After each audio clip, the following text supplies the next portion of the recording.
नाजरीन आदाब। मौर्रखा 14 मार्च 2023 मुताबिक 21 शाबानुल मुअज़्ज़म 1444 हिजरी के अवधनामा वाइस एडिशन में आपका खैर मकदम है। पेश खिदमत है अवधनामा में शाये खास खबरों की तलखीस। वज़ीर आला योगी आदित्यनाथ ने आज कहा कि मरकजी हुकूमत के ताउन से उत्तर प्रदेश का बुनियादी ढांचा मजबूत हुआ है, जिसकी बदौलत रियासत में पुख्ता सरमायाकारी के इम्कानात को तक़वियत मिली है। गोरखपुर में 10,000 करोड़ रुपए के 18 प्रोजेक्टों का संग बुनियाद रखने और इफ्तिताह के मौके पर उन्होंने कहा कि यह तमाम project national highways authority of India के हैं। वज़ीर आला ने कहा कि ग्लोबल इन्वेस्टर समिट की तजावीज़ को आगे बढ़ाते हुए हम 3 सालों में 1 करोड़ नौजवानों को रोजगार फराहम करने में कामयाब हो जाएंगे और नौजवानों को हिजरत पर मजबूर नहीं होना पड़ेगा। सुप्रीम कोर्ट ने इलाहाबाद हाई कोर्ट के इहाते से एक मस्जिद को 3 माह के अंदर हटाने का हुक्म दे दिया। मस्जिद को हटाने की मुखालिफत करने वाले दरखास्त गुजारों को अदालत उज़्मा ने बताया कि यह ढांचा खत्मशुदा लीज होल्ड प्रॉपर्टी पर है और वो इसे अपने हक के तौर पर बरकरार रखने का दावा नहीं कर सकते। अर्जी गुजारों वक्फ मस्जिद हाई कोर्ट और यूपी सुन्नी सेंट्रल वक्फ बोर्ड ने इलाहाबाद कोर्ट के नवंबर 2017 के हुक्म को चैलेंज किया। हाई कोर्ट ने उन्हें मस्जिद को कोर्ट के इहाते से बाहर निकालने के लिए 3 माह का वक्त दिया था। सुप्रीम कोर्ट ने पीर को उनकी दरखास्त मुस्तरद कर दी, लेकिन अर्जी गुजारों को यह इजाजत दी है कि वो उत्तर प्रदेश हुकूमत से मस्जिद के लिए करीबी जमीन की अलाटमेंट के बारे में नुमाइंदगी करें। शाहजहानी लीडर मुलायम सिंह यादव और अखिलेश यादव को गैर मुतनासिब असासों के मामले में सुप्रीम कोर्ट से आज बड़ी राहत मिली है। सुप्रीम कोर्ट ने शाहजहानी लीडर मुलायम सिंह यादव और अखिलेश यादव के खिलाफ सीबीआई की क्लोज रिपोर्ट की कापी मांगने वाली अर्जी को मुस्तरद कर दिया। सुप्रीम कोर्ट ने कहा कि दरखास्त की समाअत की कोई बुनियाद नहीं है। सुप्रीम कोर्ट के इस हुक्म से अखिलेश यादव के साथ साथ प्रतीक यादव को भी बड़ी राहत मिली है। सुप्रीम कोर्ट ने आमदनी से जायद असासा केस की समाअत मुलतवी कर दी। अदालत ने इस मामले में सीबीआई की 2013 की क्लोज रिपोर्ट को कबूल कर लिया है। राज्यसभा में कायदे हिज़्ब इख्तिलाफ और कांग्रेस के सदर मल्लिकार्जुन खड़गे ने राहुल गांधी से मुतालिक बीजेपी लीडर पीयूष गोयल के बयान पर जवाबी हमला करते हुए कहा कि कॉलेज में जमहूरियत की बात करने पर हमें गद्दार कहा जाता है। वजीर आज़म नरेंद्र मोदी के बैरून मुल्क बयानात का हवाला देते हुए कांग्रेस सदर ने कहा कि अगर वजीर आज़म खुद बैरून मुल्क में ऐसी बात कहते हैं तो वो सही है और अगर राहुल गांधी कहते हैं तो गलत हो जाती है। उन्होंने कहा कि यह मामला चोर कोतवाल को डांटने जैसा है। कांग्रेस सदर खड़गे ने कहा कि पीयूष गोयल ने राहुल गांधी की तकरीर को अपने अंदाज में पेश किया है, वो इस मुल्क की जमहूरियत को कुचल रहे हैं। उन्होंने कहा कि आज हर खुद मुख्तार इदारे का गलत इस्तेमाल किया जा रहा है। सुप्रीम कोर्ट ने हम जिन्स परस्तों की शादी को कानूनी मंजूरी देने के मामले को 5 जजों की आईनी बेंच को सौंप दिया और आइंदा 18 अप्रैल को समाअत के लिए अगली तारीख मुकर्रर कर दी। अर्जी में स्पेशल मैरिज एक्ट के तहत हम जिन्स परस्तों की शादी के लिए रजिस्ट्रेशन का मुतालबा किया गया है। मरकज ने इस बारे में कहा है कि यह हिंदुस्तान के फैमिली निजाम के खिलाफ है और इसमें कानूनी पेचीदगियां भी हैं। 12 मार्च को हाई कोर्ट में दाखिल एक हलफनामे में मरकजी हुकूमत ने कहा था कि ताजीरात हिंद की दफा 377 के जरिए इसे कानूनी करार दिए जाने के बावजूद अर्जी दहिंदा मुल्क के कवानीन के तहत यकसा जिन्स वाली शादी के लिए बुनियादी हुकूक का दावा नहीं कर सकते। मारूफ जापानी स्कॉलर, मुहक्किक, मुतरजिम और आलिम दीन और टोक्यो में अरब इस्लामिक इंस्टीट्यूट के उस्ताद सईद के जरिए कुरान करीम के जापानी जुबान में तर्जुमे और तफसीर का रस्म इजरा लखनऊ में all India Muslim intellectual society के सदर दफ्तर नगराम हाउस में हुआ। इस मौके पर डॉक्टर अम्मान नगरामी ने इज़हार ख्याल करते हुए कहा कि नौजवान मुहक्किक और इस्लामिक स्कॉलर युएत्शी सातो सईद का यह कारनामा जापान में इस्लाम की नशर इशाअत के सिलसिले में गिराकद्र इजाफा है।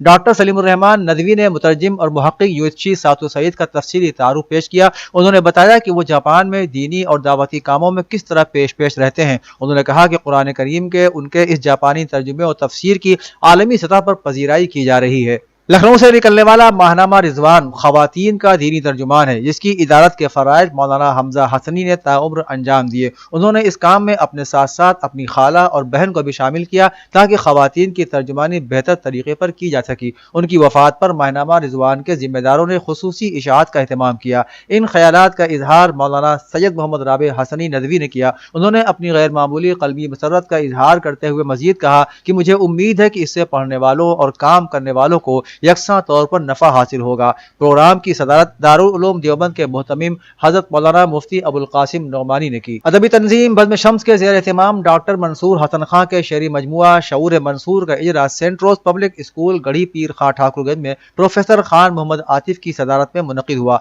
निजामत डॉक्टर असरारुल हक कुरैशी ने की। प्रोफेसर आतिफ ने अपने खिताब में कहा कि मंसूर हसन तालीम बांटने वाले शायर हैं। वो शायरी के साथ साथ एक स्कूल के जरिए तालीम की खुशबू भी बिखेर रहे हैं। परवेज मलिक ملکزادہ نے کہا کہ منصور کی شاعری میں سماج کا کرب، ماضی، حال اور مستقبل کا خوبصورت امتزاج ملتا ہے۔ ریاستی اسمبلی انتخابات کے نتائج پر سوال اٹھاتے ہوئے سماجوادی پارٹی کے صدر اور اتر پردیش کے سابق وزیر اعلیٰ اکھلیش یادو نے پیر کو سوالیہ انداز میں یوگی حکومت پر نشانہ لگاتے ہوئے کہا کہ صرف بنارس یعنی وارانسی میں ہی بی جے پی لیڈروں کی 20,000 سے زیادہ غیر قانونی عمارتیں موجود ہیں، بی جے پی حکومت ان پر بلڈوزر کب چلائے گی؟ ایس پی صدر اکھلیش یادو نے الزام لگایا کہ گزشتہ سال ریاستی اسمبلی انتخابات یو پی الیکشن 2022 میں حکمراں جماعت بی جے پی اور انتظامیہ نے مل کر اپوزیشن کے جیتنے والے امیدواروں کو بے ایمانی سے ہرا دیا۔ انہوں نے الزام لگایا کہ بی جے پی حکومت نے اپنے گھپلے اور بدعنوانی اور ناکامیوں کو چھپانے اور اپوزیشن پارٹیوں کے لیڈروں کی شبیہ خراب کرنے اور انہیں بدنام کرنے کے لیے ای ڈی اور سی بی آئی کو ہتھیار بنا رکھا ہے۔ سماجوادی پارٹی کے صدر اکھلیش یادو نے اتوار کو ایک ٹویٹ کیا کہ بہوجن سماج پارٹی کے امیدوار بی جے پی کے دفتر میں طے ہوتے ہیں، وہ جیتنے کے لیے نہیں بلکہ اس لیے طے ہوتے ہیں کہ سماجوادی پارٹی آگے نہ بڑھ جائے۔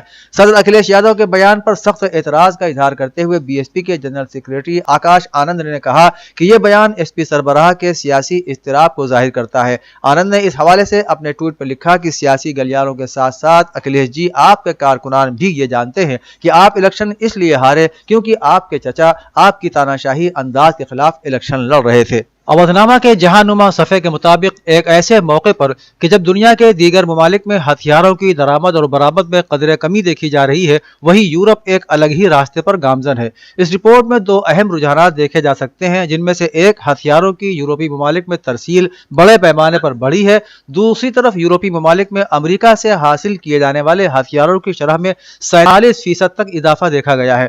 ان میں سے 65% ہتھیار نیٹو کے رکن ممالک نے حاصل کیے ہیں۔ ہتھیاروں کے حاصل کرنے کی اس دوڑ کی وجہ یوکرین پر روسی حملے کو بتایا جا رہا ہے۔ چائنا کے صدر شی جن پنگ نے کہا ہے کہ وہ ملکی فوج کو ایک آہنی دیوار میں بدل دینا چاہتے ہیں تاکہ ملک کی سیکیورٹی پر کوئی بھی سمجھوتا ممکن نہ ہو سکے۔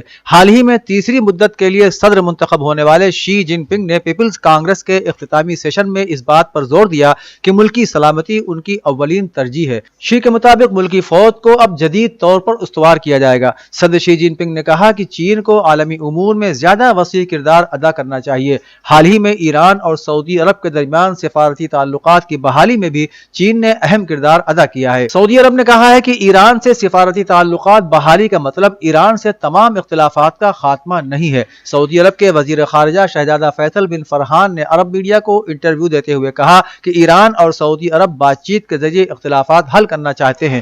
دونوں ممالک کے درمیان مفاہمت کا معاہدہ مشترکہ خواہشات کا ترجمان ہے۔ انہوں نے کہا کہ اگلے 2 ماہ میں ایران اور سعودی عرب کے سفارتی تعلقات بحال ہو جائیں گے۔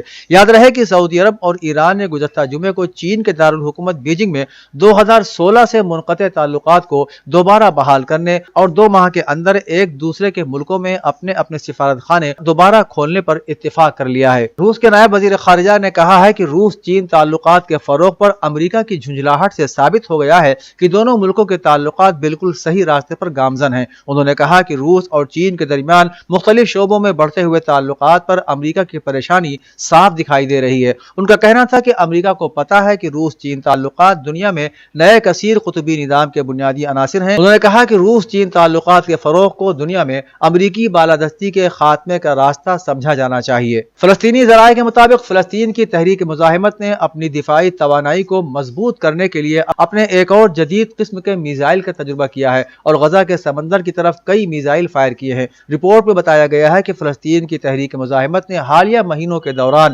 مسلسل میزائل تجربات کیے ہیں اور یہ اقدام غاصب صہیونی حکومت کے لیے ایک وارننگ سمجھا جا رہا ہے۔ یہ تجربات اس حقیقت کی بابت متنبہ کراتے ہیں کہ فلسطین کی تحریک مزاحمت کے ہاتھ ہمیشہ ہتھیاروں کے بٹن پر ہی رہتے ہیں۔ اودھ نامہ میں شائع مضامین کو مکمل طور پر پڑھنے کے لیے اودھ نامہ کی ویب سائٹ www.awadhnama.com پر وزٹ کریں اور ای پیپر پر کلک کریں۔